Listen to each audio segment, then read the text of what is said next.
Hello children.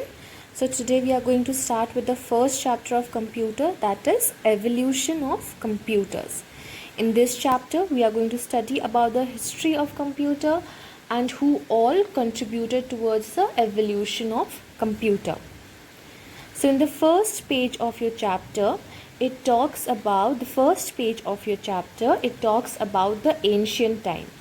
It tells us about how calculation was done, how transactions were carried out, and how informations were passed down. So for counting and calculation, it was done with the help of fingers, or markings were carved into the trees or rocks. Transactions were based on barter system as there was no currency system. So barter system was a system of exchange of goods that existed in our ancient time, you can say. It was a system of exchange for goods and services without any medium of exchange. Okay. The third point is passing down of information. So information was carried out or passed down using sounds of drum, lightning fire, or sending pigeons.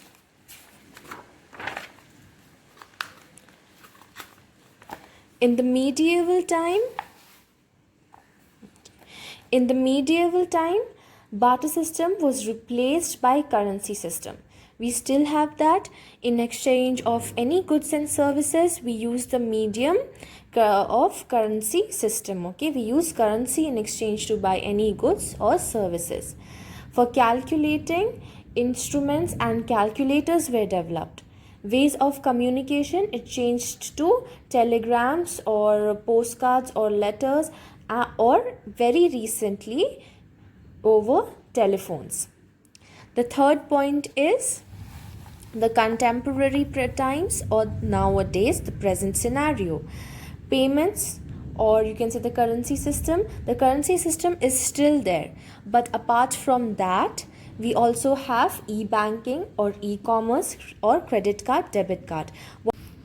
For complex calculation, we use computer-based devices. Okay. Then for communication, our system of communication has developed a lot. We have letters and postcards. They have been replaced by mobile phones or emails or instant textings. So our next topic is computer. I'm pretty sure all of you know what a computer is, but let's just go through it again together. What is a computer? A computer is an electronic device which performs multiple tasks at a fast speed. It processes any given data to produce required result or information, right?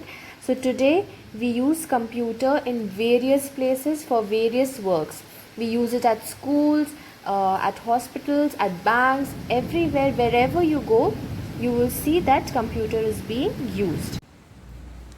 The computer which we use today, it is an outcome of development of different calculating methodologies and devices. And first such device was abacus. Okay, so it was developed in 3000 BC. It was invented, mark it very clearly. Okay, it was invented by the Egyptian. It was further developed by the Chinese and the Japanese.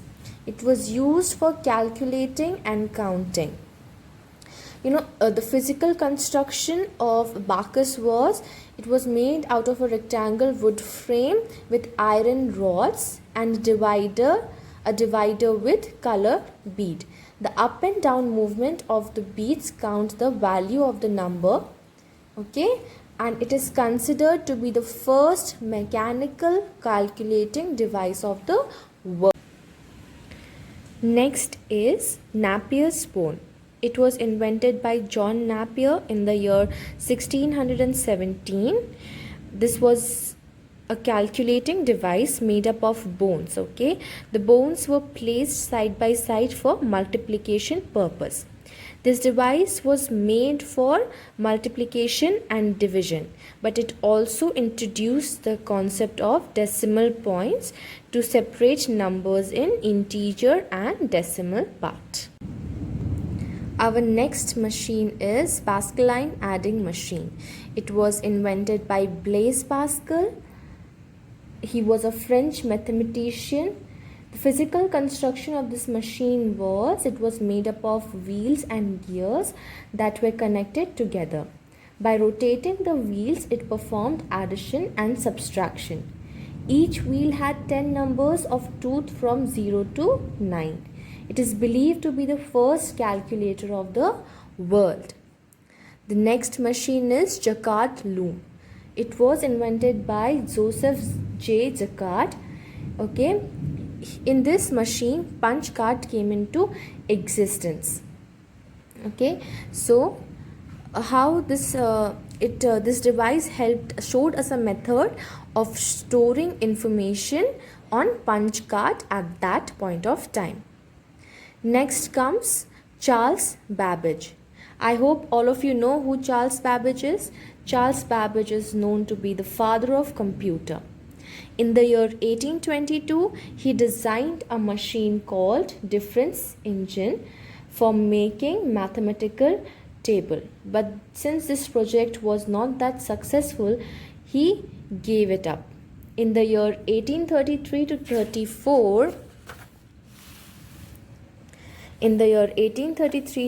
34, he designed another machine. He named it analytical engine. Okay, it is the first automatic general purpose digital computer, and it used to work with the help of steam power. Its concept became the base for further development of computer. So the idea of analytical engine was the base for the development of computer. So next in the chapter comes the first programmer of the world. She was Lady Ada Lovelace. She introduced the supporting materials for analytical engine in form of programs and explanatory documentation. Clear? Second comes ENIAC. In 1943, at Murray School of Electric Engineering, University of Pennsylvania, USA, it was created. It was headed by a team of Professor John Presper Ricard Jr. and John Mauchly. It was huge in size and consumed heavy electrical power. 19,000 vacuum tubes were used to run it. It accommodated in 800 square feet. Okay, so you can imagine how big that computer was. Let's come to the characteristics of computer. As all of you know, computer is a very smart device and it helps us in so many things. So let's read out the characteristics of computer. First one is speed. It has high speed. It can process millions of instructions in a second, and the speed of computer is measured in MIPS, million instructions per second. Second is diligence. Diligence means hard working. It never gets tired and can work for hours until there is a technical fault. Next is versatility. That means having many uses. It can perform multiple kind of jobs and provide solution to it. The next one is accuracy. Accuracy means correct, okay? That means it never makes mistakes. It works according to the instructions given to it, and it can easily detects and correct mistakes. If your answer is coming wrong, that means that there has been a Next is high storage. A computer has a huge memory and it can store a huge number of data. It can be retrieved as per our requirement, and it does not require a large space for saving information. Next is secrecy. Secrecy means that it only allows user to access it. Any unauthorized user will not be allowed. Next one is calculative. Any type of calculation, arithmetic or logical, it is done by the computer very easily. Now, All the things in this world have limitations, therefore computer also have certain limitations. Okay, it is guided and instructed by the user. It does not have a thinking capability. There are no sentiments. Artificial, it has artificial intelligence. Okay, it does not learn from the past experience. Also, it does not have any learning power.